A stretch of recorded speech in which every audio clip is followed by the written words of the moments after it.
नमस्कार विद्यार्थी आणि पालक मित्रांनो, मी किशोर कारसेकर स्टुडंट्स हेल्पलाईन सेंटर मध्ये आपलं सर्वांचं स्वागत आहे। तर या व्हिडिओमध्ये आपण माहिती घेणार आहोत एमबीबीएस आणि बीडीएस चा राऊंड 2 ला केव्हा सुरुवात होणार आहे याबद्दल।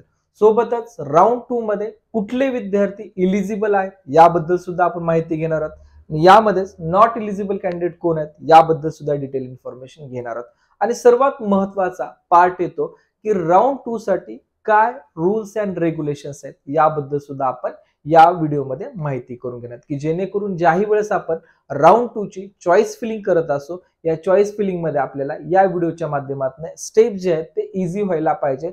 आणि जसा आपला पहिला राऊंड होता यामध्ये जरी आपल्या काही चुका झाल्या असतील, फॉर्म भरत असताना एखादे ऑप्शन्स कमी भरले असतील अथवा आपल्याकडे गुड मार्क्स आहे 625 आहे 628 आहेत, असे सर्व विद्यार्थी राऊंड 2 ला आपल्याकडे नवीन काउन्सिलिंगला जॉईन झालेत, एवढे मार्क्स असून सुद्धा विद्यार्थ्यांना नॉट अलाउटेड स्टेटस शो होत आहे।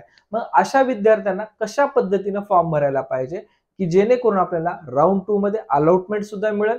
आणि दुसरी महत्त्वाची गोष्ट यामध्ये की जोही आपला राऊंड होत आहे या राऊंड 2 अलॉटमेंट नंतर आपण एलिजिबल पुढच्या राऊंडला कसं राहायचं आहे याबद्दल सुद्धा तुम्हाला या व्हिडिओच्या माध्यमातून मी तुम्हाला पूर्ण इन्फॉर्मेशन देणार आहे। तर पहिली सर्वात महत्त्वाची गोष्ट आहे की राऊंड 2 ची सुरुवात कधी होणार आहे। तर आपल्याला स्क्रीनवरती दिसत आहे की राऊंड 2 चा अद्याप काही नोटिफिकेशन नाहीये, पण जसंही मी तुम्हाला राऊंड 1 च्या डेट्स बद्दल एक अनालिसिस दिलं होतं, इव्हन बीएमएस च्या डेट्स बद्दल सुद्धा काय अनालिसिस दिलं होतं आणि ते 100% या ठिकाणी ॲक्युरेट होतं।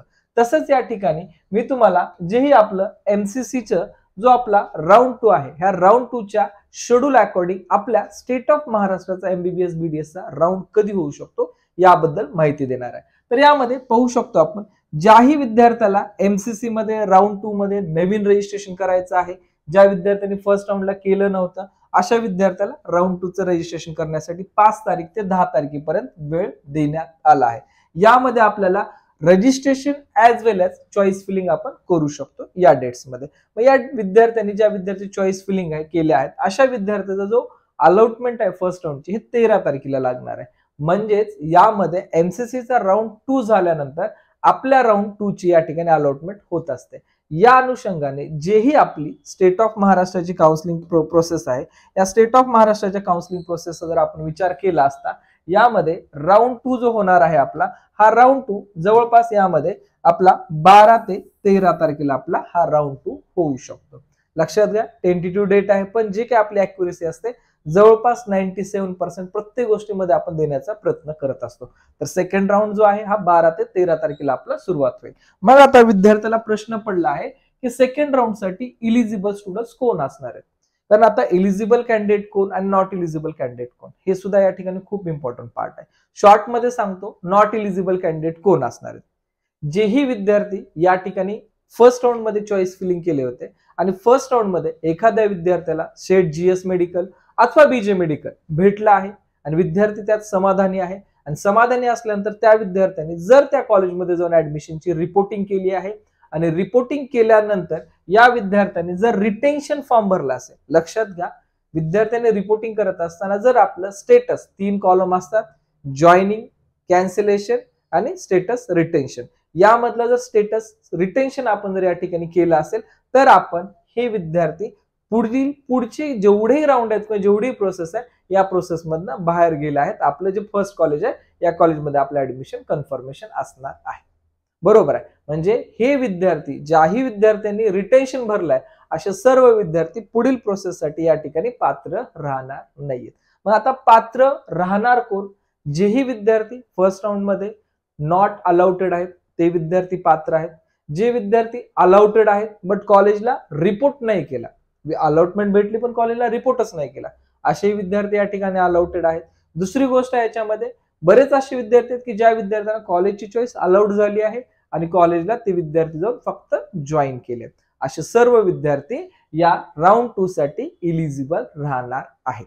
मग आता राऊंड 2 ची डेट जर मिळाली मग त्याचे इंडिकेशन्स काय असतील, आपला राऊंड 2 केव्हा चालू होणार? तर फर्स्ट इंडिकेशन असेल तुम्हाला यामध्ये तुमचं सीट मॅट्रिक्स। जसं राऊंड 1 ला तुम्हाला कॅटेगरी वाईज संपूर्ण महाराष्ट्राचं सीट मॅट्रिक्स मिळालं होतं त्याच प्रकारे आपल्याला राऊंड 2 साठी सुद्धा आपल्याला सीट मॅट्रिक्स मिळत असतं। ज्याही डेटला आपल्याला सीट मॅट्रिक्स येईल त्या डेट पासून आपला राऊंड 2 ला सुरुवात झाली असं आपण ग्राह्य धरायला हरकत नाहीये। आणि राऊंड 2 चं फॉर्म भरत असताना विद्यार्थ्यांनी सीट मॅट्रिक्स अनुसार जर गेलं तर त्याचं ऍडव्हान्टेज खूप जास्त या ठिकाणी मिळत असतं. विदाउट एनी सीट मॅट्रिक्स जर पाहता आपण जर गेलो तर त्याचं आपल्याला ड्रॉबॅक्स पण कधी फेस करावं लागतात, हे पण तेवढंच महत्वाचं असणार आहे. आता राऊंड 2 मध्ये जे काही विद्यार्थी फ्री एक्झिट आहेत, ऍडमिशन आहे किंवा नॉट रिपोर्टिंग आहे, या विद्यार्थ्याचं मी तुम्हाला सांगून दिलंय की काय स्टेटस या ठिकाणी राहणार आहे. आता नेक्स्ट क्वेश्चन आहे यामध्ये राऊंड 2 मध्ये रूल्स अँड रेग्युलेशन्स कशा पद्धतीने असते. आता फर्स्ट रूल आहे अलाउटेड कॉलेज. राऊंड 1 मध्ये मी जीएमसी च्या आपल्या 1 to 33 ऑप्शन्स भरले आहेत आणि त्या 33 मध्ये मला माझा नंबर लागला 20 नंबरला. तर कॉलेजचं नाव आहे, एक्झाम्पल साठी घेतो, जीएमसी बारामती. मला ते कॉलेज अलॉटेड झालं आहे. अलॉटेड झाल्यानंतर माझा सेकंड क्वेश्चन आहे की मला जे कॉलेज मिळालं आहे, तर ज्यावेळेस मी सेकंड राऊंडचा फॉर्म भरू, हे कॉलेज त्या लिस्ट मधनं भरणं योग्य की अयोग्य, किंवा भरू शकतो अथवा न भरू शकतो. तर आपण भरलात तरी काही प्रॉब्लेम नाही, न भरलात तरी प्रॉब्लेम नाही. आमच्याकडे जे विद्यार्थी आहेत आम्ही त्यांचं जे काही आपलं सध्या ऑलरेडी कॉलेज अलॉटेड आहे या कॉलेजचा आम्ही ऑप्शन देतच असतो, पण ते तुमच्यावरती डिपेंड आहे. दिलात तरी काही अडचण नाही, नाही दिला तरी याची काही अडचण येणार नाहीये. तर अलॉटेड कॉलेज बद्दल तुम्हाला क्लिअर झालं. ज्याही विद्यार्थ्यांनी या ठिकाणी बेटरमेंट साठी गेले आहेत, बेटरमेंट म्हणजे काय लक्षात घ्या, जे सध्या मला कॉलेज मिळालंय हे तर कॉलेज मला हवं आहे, पण मला या मिळालेल्या कॉलेजपेक्षा वरचं जर कॉलेज मिळालं तर माझं या ठिकाणी मी त्या नवीन कॉलेजमध्ये समाधानी असणार आहे. हे खूप महत्वाचा पॉइंट आहे बेटरमेंट, कारण विद्यार्थी या बेटरमेंटचा अर्थ कधी कधी खूप वेगळ्या ह्याच्यात विचार करतात. तर मी तुम्हाला क्लिअर करेन म्हणजे बेटरमेंट म्हणजे काय. लक्षात घ्या, ज्यावेळेस आपण चॉईस फिल करत असेल, मी गव्हर्नमेंट कॉलेज उदाहरण दिलं, 1 to आपण 33 ऑप्शन दिले आहेत. 1 to 33 मध्ये जसं की मी तुम्हाला सांगितलं 20 ला मी जीएमसी बारामती मला मिळाला आहे. तर मला पुढील राऊंड मध्ये ज्यावेळेस पार्टिसिपेट करायचं आहे किंवा जे पुढील राऊंड मध्ये मी फॉर्म भरणार आहे, या राऊंड मध्ये मी 1 to या ठिकाणी शक्यतो मी 20 ऑप्शन्स या ठिकाणी भरणार आहे.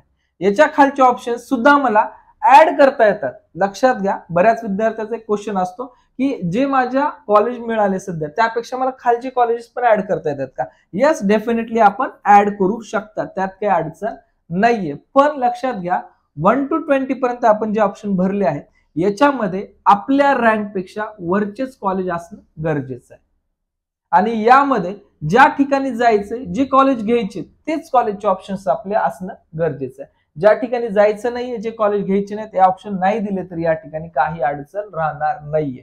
ठीक आहे, तर त्यामुळं विद्यार्थी पालकांनी चॉईस फिलिंग करत असताना 1 to 20 मध्ये आपल्याला जे कॉलेज मिळालंय, एक्झाम्पल साठी मी घेईल, समजा आपल्याला जीएमसी बारामती 500 जवळ मिसाल 678 ला मिळाला आहे. तर 678 ला मला जीएमसी बारामती मिळाला आहे. तर माझा नेक्स्ट असेल की माझ्या 678 पेक्षा समजा 79, समजा 80, समजा 84 याच कट ऑफचे कॉलेज माझ्या लिस्टमध्ये असायला पाहिजे. हे असेल तुमच्या बेटरमेंटचा पुरेपूर व्यवस्थित उपयोग करून घेणे. जर विद्यार्थ्यांनी 678 मार्क आहेत पण विद्यार्थी कॉलेज जर टाकत असेल या ठिकाणी 674, 672, 670 मार्काचे, तर आपण या बेटरमेंट मध्ये जे सध्या मिळालं आहे कॉलेज, तर त्या कॉलेजपेक्षा हे ऑप्शन वर बाय डिफॉल्ट जाणार आहेत. आणि बाय डिफॉल्ट गेल्यामुळे आपल्याला जे चांगलं कॉलेज आहे हे ऑटोमॅटिकली निघून जाईल आणि अननेसेसरी गरज नसताना अशा पद्धतीने फॉर्म भरल्यामुळे आपल्याला नको ते कॉलेज या ठिकाणी अलॉटेड होऊ शकतं. तर प्रामुख्याने हे चूक आपल्याला टाळायची आहे. बेटरमेंट म्हणजे काय, जे सध्या मिळालं आहे त्यापेक्षा चांगल्या मेरिटचं कॉलेजेस आपल्याला फक्त लिस्टमध्ये टाकायचे आहेत, त्यापेक्षा खालचे कॉलेजेस टाकायचे नाहीयेत. बेटरमेंट म्हणजे काय, जर आपल्याला पहिल्या राऊंडला फॉर्म भरताना चुकून काहीतरी आपले सिक्वेन्स चेंज झाले असतील पण सध्या आपल्याला ते लक्षात आले, तर आपण त्याच्यामध्ये इम्प्रोव्हायझेशन मध्ये आपण करू शकतो. त्यालाच आपण बेटरमेंट म्हणू शकतो.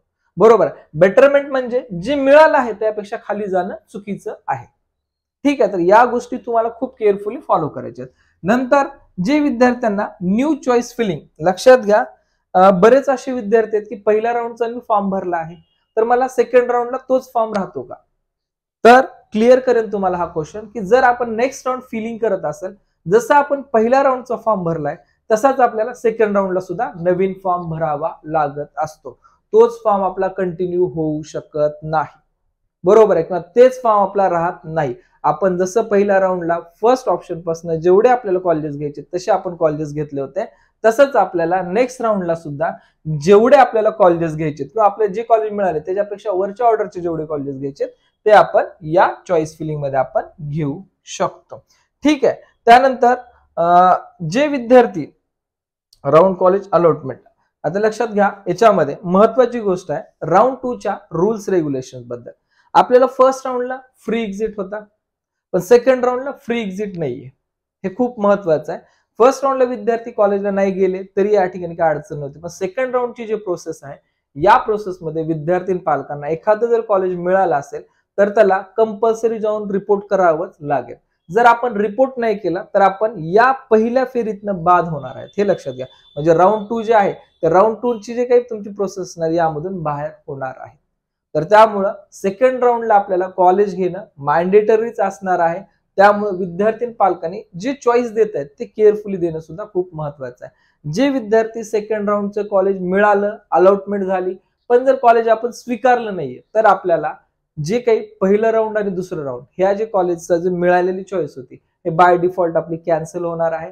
आपल्याला नव्याने रजिस्ट्रेशन थर्ड राऊंड साठी करावं लागेल आणि नव्याने रजिस्ट्रेशन करून आपल्याला पुढे जे काही रिमेनिंग वॅकन्सी आहे यामध्ये आपल्याला प्रयत्न करावा लागणार आहे. बऱ्याच वेळा विद्यार्थ्याचे फॉर्म भरताना बऱ्याच चुका झालेल्या असतात, जे आता बाहेरचे विद्यार्थी पाहतात. अशा विद्यार्थ्याला आपल्याला एक चान्स आहे की आपण थर्ड राऊंड नंतर सुद्धा या ठिकाणी चॉईस फिलिंग करू शकतो. ठीक आहे. तर या पद्धतीने आपला राऊंड 2 आहे आणि राऊंड 2 चे रूल्स रेग्युलेशन सांगितले आहेत. तर विद्यार्थी हे काळजीपूर्वक पाहणं आणि काळजीपूर्वक या रूल्सला फॉलो करणं खूप जास्त महत्वाचं असणार आहे. ठीक आहे.